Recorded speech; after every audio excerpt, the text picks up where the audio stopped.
So hi my gems, today's topic is very interesting and it is decision making.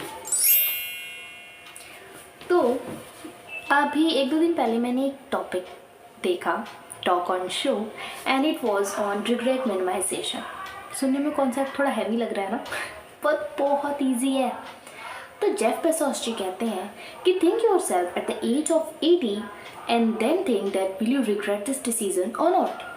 समझिए है, चलो थोड़ा easy term में समझा कि अगर आपको कोई डिसीज़न लेना है तो अपने आप को 80 साल की एज पे इमेजिन करो और फिर सोचो कि क्या वो डिसीज़न ना लेना रिग्रेट होगा या लेना रिग्रेट होगा, और आंसर सामने होगा फट्टे से. तो आज जितनी भी कन्फ्यूज़न है ना, सबको शूट आउट कर दो, क्योंकि अब आ गया भाई हम जो आपको बिल्कुल कन्फ्यूज़न से निकाल लेंगे बाहर. तो मूवी के स्टाइल में समझाते हैं, कुछ अलग तरीका. तो सीन 1, फुल कन्फ्यूजन. तो मम्मी ने पूछा कि बेटा MBA करोगी कि AI, और मेरा क्वेश्चन हमेशा के तरीके एक ही था, आंसर सॉरी, कि mom I don't know even कि मैं अभी डिनर में, लंच में, ब्रेकफास्ट में क्या करूँगी, और आप कह रही हो कि मैं MBA करूँगी कि AI.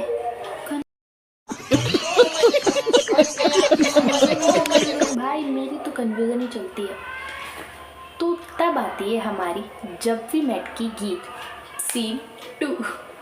तो हमारी जब वी मेट की करीना जी कहती हैं कि तो मैं जिंदगी भर तड़पती रहूंगी, तड़पेगा तू. कमी होने वाला है इसके बारे में कुछ पता तो है नहीं. तो ऐसे में मैं वही करती हूँ जो मेरा दिल कहता है. आगे जाके मैं किसी को भी ब्लेम नहीं करना चाहती हूँ कि उसकी वजह से मेरी लाइफ ऐसी हो गई या इसकी वजह से मेरी लाइफ ऐसी होगी.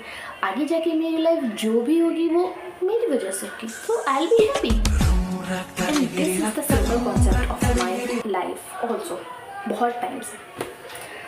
तो आगे क्या करना है इसके बारे में इतना मत सोचो, बस कर दो. बस ये सोचो कि रिग्रेट तो नहीं होगा ना उस चीज़ को ना करने से. एंड जेफ बेजोस भी कुछ ऐसा ही कहते हैं भाई. चलो एग्जाम्पल से समझाते हैं. एग्ज़ाम्पल अज्यूम करो कि आप किसी शॉप में बैठे हो और आप सोच रहे हो पिज़्ज़ा खाऊं कि ना खाऊं, डाइट कोक लूं और ऐसे ही चला जाऊं. क्या आपका ये पिज़्ज़ा इस टाइम ना खाना आपको रिग्रेट करेगा आगे फ्यूचर में ये खाना? ऑब्वियसली नॉट यार. एक पिज़्ज़ा इतना रिग्रेट नहीं करेगा. तो हैव इट ना, क्यों रुके हुए, खा लो. और gym trainer sorry please, but सच में यार life is to live, not to just cage yourself in a cage which is not even that much important. Live your life, do things which actually makes you feel happy. तो confusion हो गई नहीं. Confusion तब होता है जब हम किसी चीज़ को कॉम्प्लिकेट बना देते हैं कि ये करना चाहिए कि नहीं चाहिए, वो करना चाहिए, कहीं ये गलती ना हो जाए, कहीं वो गलती ना.